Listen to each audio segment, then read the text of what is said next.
ডোবিউটামিন is another congener of dopamine. তো এটা heart বা কার্ডিয়াক অ্যারেস্টের ক্ষেত্রে ইউজ করা যেতে পারে, কারণ এটা সিলেক্টিভলি বিটা 1 রিসেপ্টরে কাজ করবে। বিটা 1 রিসেপ্টরে কাজ করার সময় it will increase or it will enhance the chronotropic effect. এবার যে সমস্ত পেশেন্টদের কার্ডিয়াক অ্যারেস্ট হয়েছে বা কার্ডিয়াক আউটপুট কমেছে অ্যাব্রাপ্টলি, তাদের ক্ষেত্রে without increasing the heart rate they can increase the cardiac output.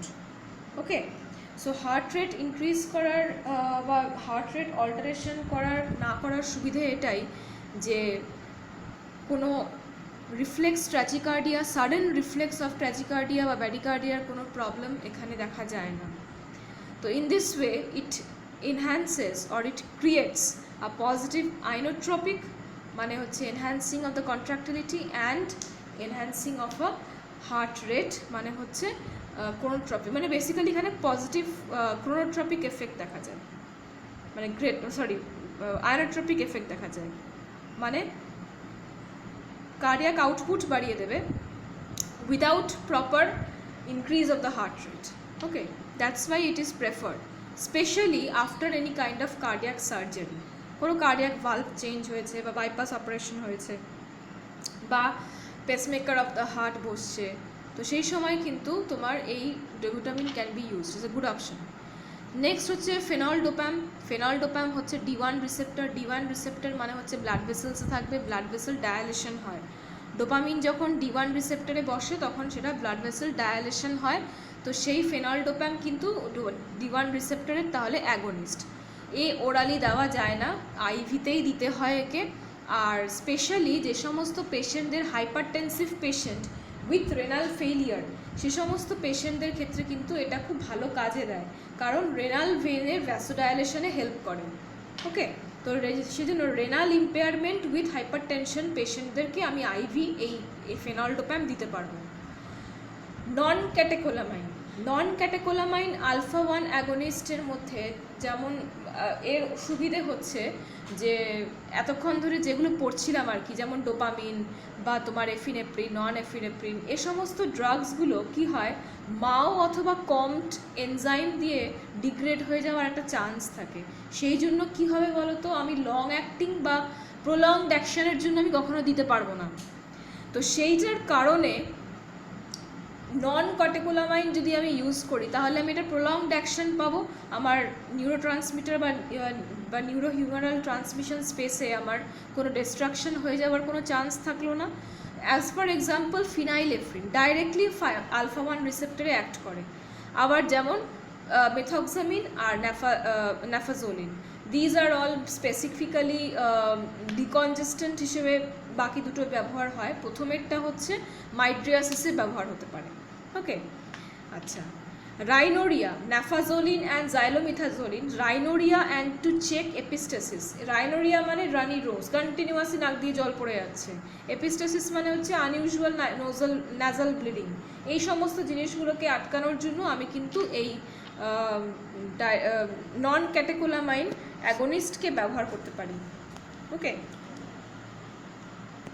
Non catecholamine অ্যাগোনিস্টকে ব্যবহার করতে পারি। Just a minute, I hope it is visible right now.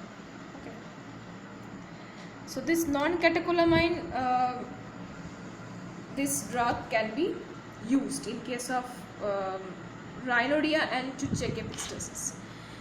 Next comes your oxymetazoline হচ্ছে it's another selective alpha 1 agonist, যেটা কিন্তু topical decongestant হিসেবে ব্যবহার হয়, either in case of in the form of spray, যেমন অট্রিবিন স্প্রে ব্যবহার করি না আমরা, তো সেরকম আবার অন্যদিকে তোমার ন্যাসোক্লিয়ার যেগুলো থাকে আর কি, তোমার ড্রপ হিসেবে, ন্যাজাল ড্রপস হিসেবে ব্যবহার করতে পারি, টপিক্যাল ইউজ করতে পারি। এর একটা প্রধান গুণ হচ্ছে সেন্ট্রালি অ্যাক্টিং আলফা 2 রিসেপ্টরে কাজ করে। সেন্ট্রালি অ্যাক্টিং আলফা 2 রিসেপ্টর হচ্ছে ভ্যাসোমোটর সেন্টারে থাকে, সেটা কিন্তু G protein couple receptor through potassium ion channel অ্যাক্টিভেশনে কাজ করে, তার জন্য কিন্তু এর একটা ইনহিবিটরি প্রপার্টি আছে। এতে কি হবে না, নার্ভ ইম্পালস ট্রান্সমিশনে ইনহিবিশন হবে অ্যান্ড দেয়ারফোর নন অ্যাড্রিনালিন রিলিজকে কী করে বন্ধ করে দেবে। নন অ্যাড্রিনালিন যদি রিলিজ না হয় তাহলে আমার ব্লাড প্রেশার বাড়বে না, কমে যাবে। তো in this way it acts in a clonidine like effect, মানে হচ্ছে একটু পরেই পড়বো, ক্লোনিডিন হচ্ছে আরেক ধরনের ড্রাগ যেটা কিন্তু এই একই রকমভাবে কাজ করে। ওকে, সেন্ট্রাল হাইপোটেনশন হিসেবে কাজ করে, হাইপোটেনসিভ অ্যাকশন আছে। Midodrine হচ্ছে this is a prodrug and it's hydrolyzed to desglymitodrine. This is acting selectively on the alpha 1 agonist. এটা কিন্তু অর্থোস্ট্যাটিক হাইপোটেনশনে হেল্প করে। অর্থোস্ট্যাটিক হাইপোটেনশন কথার অর্থ হলো তুমি বসে আছো বা শুয়ে আছো, হঠাৎ দাঁড়ানোর পরে ব্লাড প্রেশার ফল করে যাওয়া। এই ব্লাড প্রেশার ফল করে যাওয়ার সময় কিন্তু কোনো রিফ্লেক্স ট্র্যাচিকার্ডিয়া দেখা যায় না। মানে ব্লাড প্রেশার যখন নর্মালি আমাদের ফল করে তখন কিন্তু হার্টবিট বেড়ে যায়, মানে ট্র্যাচিকার্ডিয়া হয়, টু রেস্টোর দ্যাট কন্ডিশন, সে সময় কিন্তু হয় না এটা। That is known as a orthostatic hypotension and to this kind of impairment can be treated with this midodrine. কিন্তু এর একটা ব্যাপার আছে হচ্ছে যখন পেশেন্ট দাঁড়িয়ে রয়েছে, দাঁড়ানো অবস্থায় থাকবে তখন কিন্তু তার প্রেশার ফল করবে, আবার যখন শুয়ে থাকবে তখন তার হাইপারটেনশন থাকবে। তো দিস ইজ আ মানে you can say this is one of a drawback. Okay, alpha 2 অ্যাগনিস্টের মধ্যে এই যে clonidine, this is also same একই অক্সিমিথাজোলিনের মতোই একই রকমভাবে এ অ্যাকশন হচ্ছে on this centrally acting alpha 2 receptor.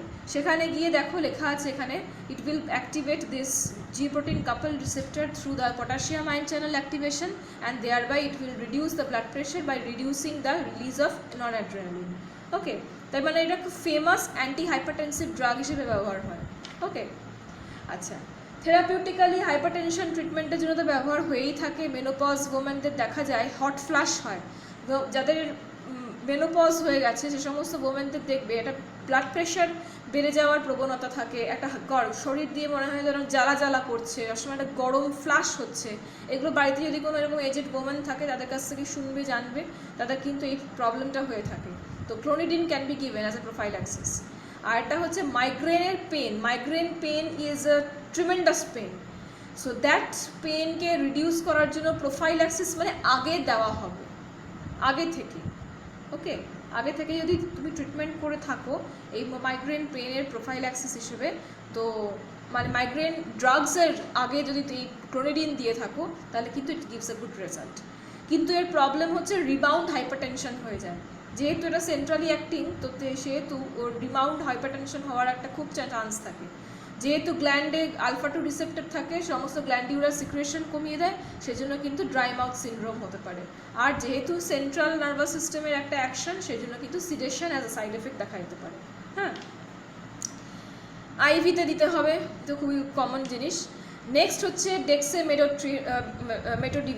মেটোমিডিন। This is also selective alpha 2, একই রকমভাবে এর অ্যাকশন এই ক্লোনিডিনের মতোই, শুধুমাত্র এর অ্যানালজেসিয়া আর সিডেশন আর প্রডিউসড উইথ মানে অ্যানালজেসিয়া আর সিডেশন তো হবেই, তার সাথে একটু রেসপিরেটরি ডিপ্রেশন হবে, মানে শ্বাস নিতে একটু কষ্ট হবে, সেটা খুব মাইল্ড বাট হয়। ওকে, আচ্ছা, সালবুটামল। এবার চলে আসছে beta 2 selective. Salbutamol is a famous beta 2 selective against that is used for the treatment of asthma. মানে ব্রঙ্কিয়াল স্মুথ মাসেল কনস্ট্রিকশন হয়েই তো ব্রঙ্কোস্প্যাজম হয় ইন কেস অফ অ্যাজমা। তো সেই সময় কি হবে, ব্রঙ্কোস্প্যাজমটাকে রিলিজ করে ও ব্রঙ্কিয়াল স্মুথ মাসেলকে রিল্যাক্স করবে। এতে কি হয়, এয়ারওয়েটা একটু প্যাসেজ পেলো, তুমি নিঃশ্বাস নিতে পারবে, তো অ্যাজমা পেশেন্টসরা নিঃশ্বাস নিতে সুবিধে হবে। That's why salbutamol is a better choice. Salmeterol is also use. Salmeterol হচ্ছে নকটার্নাল অ্যাজমাতে ট্রিটমেন্টের জন্য ব্যবহার হয়। মানে ধরো রাত্রিবেলা তুমি ঘুমিয়ে রয়েছো, তার আগে যদি সালমেটেরল খাও তাহলে রাত্রিবেলা ঘুমের চোখে যে সিওপিডির সিনড্রোম বা নকটার্নাল অ্যাজমা যে অ্যাটাক, হঠাৎ করে শ্বাসকষ্ট বন্ধ হয়ে আসে, এতে কিন্তু ঘুমের ঘরে কিন্তু অনেক ডেথ কেসও দেখা যায়। তো সেই জিনিসগুলো কিন্তু এটা ব্যবহার হয়। তুমি ঘুমের ঘর থেকে তোমাকে উঠতেও হলো না, ইভেন তুমি শোয়ার আগে তোমাকে যদি দেওয়া হয় তো almost 12 hours at a stretch তোমার এই প্রলংড অ্যাকশন থাকবে। রিটোড্রিন, দেখা গেছে যে কিছু ওমেনদের ক্ষেত্রে যাদের প্রেগনেন্সিতে প্রবলেম হয়, অফেন মিসক্যারেজ হয়, তাদের এই প্রিম্যাচিওর লেবার যাতে না হয় সেটার জন্য কিন্তু এই রিটোড্রিন দেখা যায়। কারণ ইউটেরাইন মাসেল কন্ট্রাকশন হয়ে অক্সিটোসিনের প্রেজেন্সে ইউটেরাইন মাসেল রিল্যাক্সেশন হয়ে তো লেবার পেইন জেনারেট হবে, তো সেটা যাতে না হয় তো সেই জন্য ইউটেরাইন মাসেলকে রিল্যাক্স করে রাখা হয়, কনস্ট্রিকশনে প্রিভেন্ট করে। ওকে, নেক্সট আসছে হচ্ছে বিটা 3 রিসেপ্টরের কিছু অ্যাগনিস্ট, সেখানে AD9677 এটা ড্রাগ, নতুন ড্রাগ, কোনো এখনও ট্রেড নেম আসেনি। তো that is given in case of that for the treatment of your obesity. Indirectly অ্যাক্টিংয়ের মধ্যে যেগুলো হচ্ছে আমাদের রিআপটেক বা রিলিজ অফ নিউরোট্রান্সমিটারকে বন্ধ করবে। অনেক সময় দেখা যায় মাও ইনহিবিটার হতে পারে, কম্ট ইনহিবিটার হতে পারে, যেরকম ক্লাসিফিকেশানে পড়াচ্ছিলাম আর কি। তো এখানে দেখবে অ্যামফেটামিন হচ্ছে একটা খুব ফেমাস ড্রাগ, এটা হচ্ছে সিএনএস স্টিমিউলেন্ট।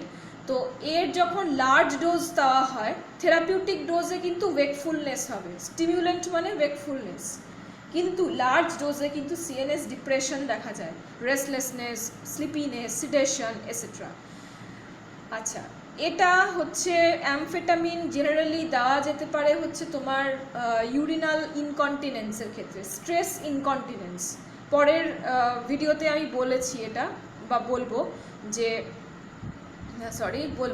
তো যে স্ট্রেস ইনকন্টিনেন্সের ক্ষেত্রে কিন্তু এই বিটা 2 সিলেক্টিভ অ্যাগনিস্ট কিন্তু ব্যবহার করা যেতে পারে। It's very good. Stress incontinence কি পরের ভিডিওতে এক্সপ্লেন করেছি। আচ্ছা, নার্কো এপিলেপসি মানে ঘুমের ঘরে ইমোশনাল আউটবার্স্ট, এই স্লিপ ওয়াকিং, ঘুমের ঘরে হাসাহাসি করছি, ঘুমের ঘরে বকছি, এতটাই মানে হ্যালিউসিনেটেড ফেজে চলে যায় সে সমস্ত পেশেন্টরা আউট অফ স্ট্রেস। তো সেই জন্য এটাকে বলা হয় হচ্ছে narco epilepsy. In order to treat this phenomena amphetamine is given. Okay, methamphetamine is a similar phase of action, কিন্তু methylphenidate is a very good choice, কারণ এর সিএনএস টক্সিসিটিটা একটু কম comparatively. Okay,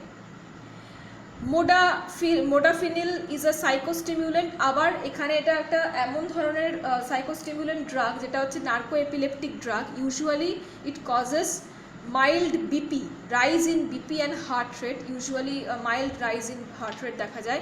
in case of shift workers, অত্যধিক stressful ওয়ার্কার্সের life যাদের থাকে তাদের ক্ষেত্রে কিন্তু এই নার্কো এপিলেপসির সিনড্রোম খুব দেখা যায়। Modafinil is also a very good choice, কারণ এটা dopamine as well as non epinephrine দুটোকেই ইনহিবিট করে, মানে limbic system as well as hypothalamus as well as non adrenaline receptors, সেখানে সব কিছুতেই অ্যাক্ট করে। That's why it's a wide spread of অ্যাকশনের জন্য এটাকে প্রেফার করা হয়। টাইরামিন ড্রাগ যদি খাও, এটাও সিএনএস স্টিমিউলেন্ট, তাহলে কিন্তু কখনো মানে মাও ইনহিবিটার তো সেটাকে কিন্তু কখনো চিজ খাওয়া যাবে না। তো cheese has a food drug interaction, কারণ চিজের মধ্যে যে ব্যাকটেরিয়া থাকে সেটা কিন্তু মাও ইনহিবিটারকে আরও এনহ্যান্স করে। মাও ইনহিবিশন প্রসেসটাকে এনহ্যান্স করার জন্য অত্যধিক বেশি ক্যাটেকোলামাইন যদি রিলিজ হয় তাহলে অত্যধিক বেশি ব্লাড প্রেশার বেড়ে যাবে, and that can be fatal. That's why it is not given with cheese. It's a very famous food, very famous thing. Keep it in mind.